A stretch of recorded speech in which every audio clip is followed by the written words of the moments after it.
The Miami Grand Prix weekend showcased both the strengths and weaknesses of several cars, but most of all, it underscored the major progress of some teams. Among them, Williams stood out, affirming itself as the fourth-best team at the Miami International Autodrome in Florida, surprisingly even ahead of Ferrari. While the performance in Miami may represent the peak of the FW47's potential, it clearly signals Williams's progress. Since the early events of the 2025 Formula One season, including the pre-season testing session at the Bahrain International Circuit in Sakhir, the British car had shown strong signs of competitiveness, continuing on a growth trajectory that began with the FW46.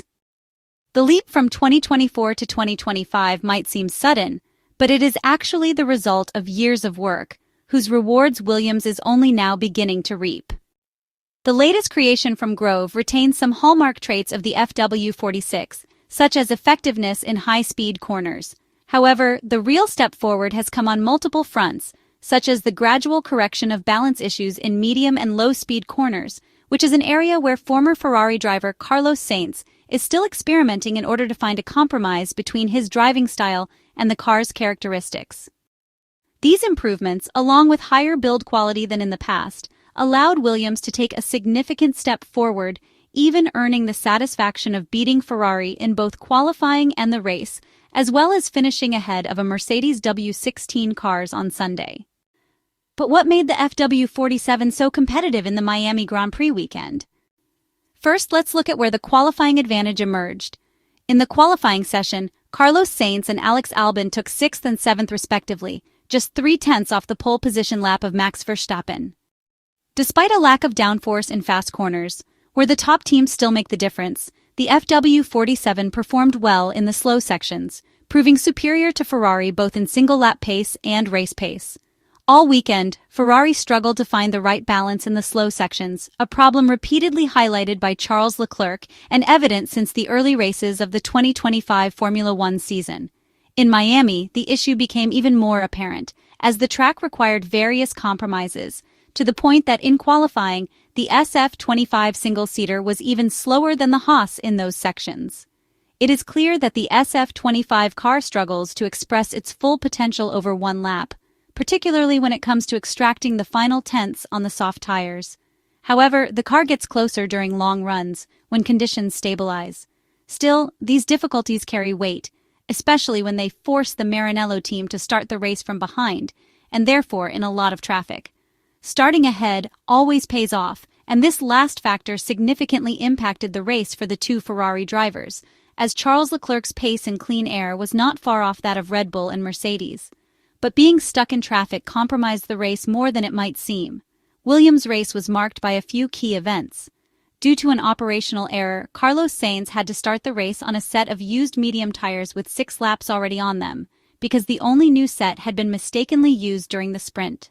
On the opening lap, there was also contact between the Spaniard and Alex Albon, fortunately without major consequences, followed by a team order ignored by the Anglo-Thai driver. On the technical side, however, two crucial, closely linked elements emerged right away. Starting ahead allowed Williams to keep Charles Leclerc in check, who spent the entire first stint in the slipstream of one of the FW47s without ever posing a real threat. While in the fast corners the Ferrari driver could often match the pace thanks to better downforce, he lacked the punch in slow sections to attempt overtakes at turn 17 or turn 1. With Alex Albon pulling away, Ferrari's focus shifted to trying to beat at least Carlos Sainz, who was not necessarily faster, but was backed by an FW47 with strong top speed, and the ability to maintain pace in slow corners, which was effectively acting like a rolling barrier. A helping hand came in the form of a virtual safety car, which allowed Charles Leclerc to save a few seconds during his stop and rejoin ahead of his former Ferrari teammate, who had pitted a few laps earlier. A battle ensued immediately between the two, with the Monegasque driver trying to warm up his tires when Carlos Sainz repassed him, marking the first act of a duel that would later see both SF-25 cars retake position. The challenge was decided by a very smart overtake from Charles Leclerc, but it was a critical moment. In truth, Carlos Sainz managed to keep pace with the two Ferrari cars during the second stint, aside from Lewis Hamilton's late slowdown. But with such similar pace, attempting a repass was difficult, culminating in a borderline move from the Spaniard. Ferrari's late race swap between Lewis Hamilton and Charles Leclerc, the latter having initially given sixth to his teammate before they were told to swap back, meant Carlos Sainz was all over Hamilton's rear wing heading into the final lap at the Miami Autodrome. The Spaniard made a late-breaking lunge on his Ferrari replacement into turn 17, but it was as the Briton turned into the corner. Both cars survived the banging of wheels, with Lewis Hamilton and Carlos Sainz crossing the line 7th and 8th respectively. No driver was deemed predominantly to blame for the collision, and therefore no further action was taken. The stewards therefore didn't agree with Carlos Sainz as they announced that there'd be no consequences for either driver as both had played a role in the contact. Alexander Albon was the one who benefited most, steadily pulling away at the front and even overtaking an Andrea Kimi Antonelli struggling on hard tires, earning Williams a 5th-place finish, the team's best result of the season and above all, a great reward. Culmination of the often hidden progress made over the past 2 years. The progress of Williams is therefore a result born of a long journey. Last season, the FW46 was overweight, which significantly slowed development throughout the year, forcing the Grove team to constantly play catch-up, also hampered by frequent crashes that affected spare parts availability.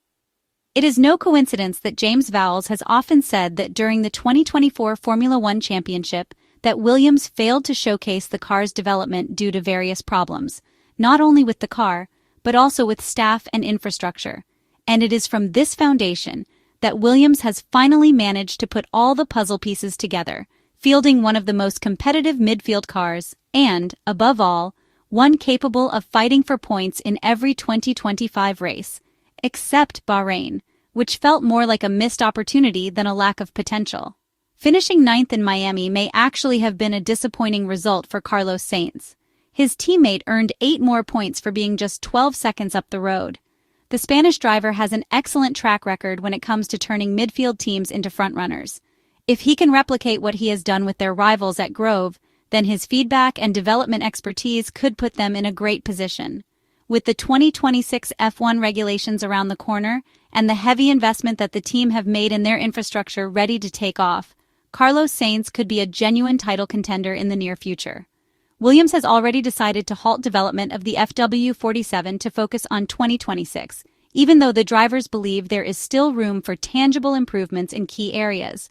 Sitting at the top table won't be the norm, especially as rivals bring updates that the FW47 won't receive. But the Miami Grand Prix stands as the clearest representation of the team's progress over the past 3 years, which unfortunately cannot be said about Ferrari. Williams currently sit 5th in the Constructors' Championship, a position they last achieved in 2017.